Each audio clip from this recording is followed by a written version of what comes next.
I was trying to work it out last night, and I had the feeling that I was here 44, 5 and 6. And then something else tells me I was here 33, 34, 35, 45, 33, 43 it must be, 43, 44, 45. So I was here when it ended, when the war ended, so I must have been here at 45 at some stage. You know, most of the staff would have had either husbands or sons or nephews or someone away at the war.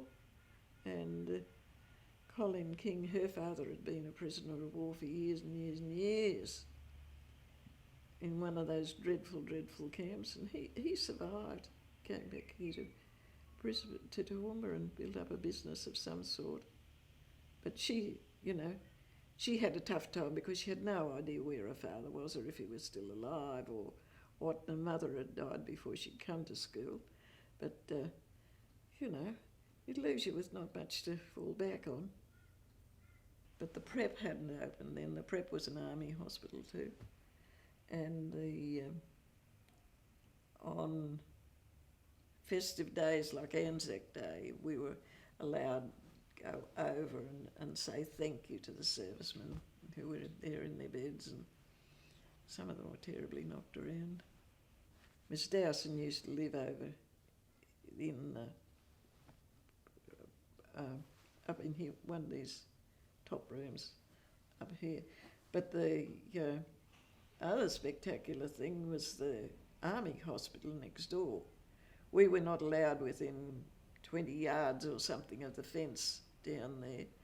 A lot of them had been, you know, mentally absolutely wiped out. Their dementia was absolutely shocking. And they used to come over here at night time and go up those steps and around to the other dorm.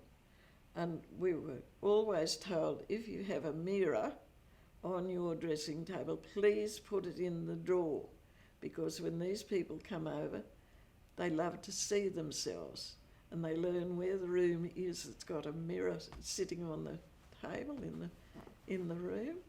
Well, I think they still have Founders Day, don't they?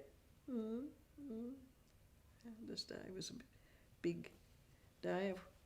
We had no idea what it was all about, but it was a day without classes, so that was, and a bit of sport thrown in. That was a big thing about Founders Day. Founders Day happened to coincide with the war ending, and we'd been over at the sports ground sort of all day, and we were in bed, and you know, it was getting on towards sort of midnight and all that sort of thing. And there was a terrible noise going on. We were actually billeted in the bungalow then. Do you know the bungalow? Is that? Yes, well, we were, I think there were 29 or something of us there. And my room was out on the veranda, and it was sports day. And so we were, you know, we were all sort of still hyped up from sports day. And my windows were all open and one thing and another, and suddenly there was this terrible noise of voices and things, and I didn't know what was going on. So, of course, I jumped out of bed and woke everybody else up and said, you know, there's something going on. There's lights on over in front of the school. And the long and the short of it was that the Toowoomba Grammar Boys had been they'd been allowed to stay up because it wasn't Mr. Dent, then the other one had word that the Prime Minister would be making a speech later in the night, and nobody knew what all this was about. But anyway, the Grammar Boys discovered that it was Mr. Churchill announcing the end of the war. And they all just came up here in their pyjamas and whatever, and to tell their sisters that the war was over. And they were the front drive there was full of grammar boys. And as one of them was going through the kitchen, he grabbed a cardboard carton well, it was full of green apples. And they carried that all the way from Grandma up here to throw some apples at their sisters. And I never see a green apple now without I think of Grandma Boys in their box full there in the... Anyway, we'd become absolute rebel by then, and we just all went over in our pyjamas and one thing and another, and then we were told that the war was over. Well, there were 2 or 3 girls whose fathers were actually prisoners of war, and they had no idea whether they were dead or alive or where they were in the world or anything. And most of the school-age girls had, you know, parents who were... But my father had been through the first one in a big way, so he was much too old to be in the second one.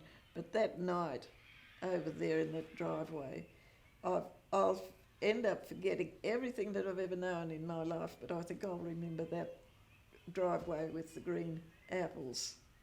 And it's just amazing how, when, you know, the years roll by and things happen. But that was a highlight of my school life. But it was a remarkable night, it really and truly was. And then try and go back to sleep afterwards. They had quite a bit of trouble getting all those boys with sisters away from here, actually. But, you know, they'd have all been 16 or so. There aren't too many of us left now from my era.